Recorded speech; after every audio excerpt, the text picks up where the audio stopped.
တကုံကွန်ပျူတာမှချိုးဆိုပါတယ်ဒီတစ်ခါမှာတော့24ကမျိုးရဲဝင်ဖို့သူ့တပည့်လေးကိုဝင်ခွင့်လက်မှတ်ပေးပြီးတော့ဂိမ်းမှုတွေစီထုတ်လိုက်တယ်ပေါ့ဗျာတကောင့်သားဝင်သွားတယ်တကားလည်းမဖွင့်သေးတာဘာကြောင့်ဖြစ်လဲသိချင်ဗီဒီယိုအဆုံးထိဆက်ကြည့်လိုက်ပါ24ကိုအထက်ကဂိမ်းမှုဖွင့်ပေးမယ်တော့ကဒါဆိုရင်ဘယ်တကားပေါက်ဖြစ်မလဲ B channel ဖွင့်ဖို့ gate voltage ကနေရမယ် N channel ဖွင့်ဖို့ gate voltage ကတော့များရမယ်အခုဒီဆက်ကတော့ B channel တကားဖြစ်ပါတယ်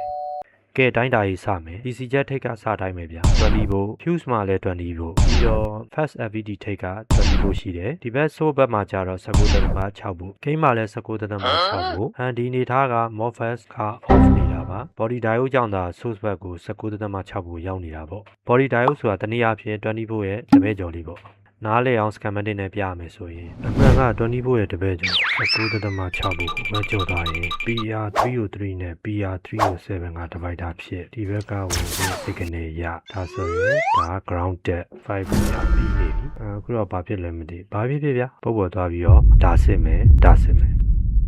B plus short နေလဲ divider အလုံးမဖြစ်ပဲ MOSFET တွေ off နေတတ်သေးတယ်ကဲ current sense resistor ပဲ diode on ချိုးစရာကြီးကအစမှပြတဲ့ supply အနေထားကိုကြည့်ရတဲ့သိရလို့ကသိနေလောက်ပါတယ်ကဲဘာဖြစ်ဖြစ် short ရှာကြည့်ရအောင်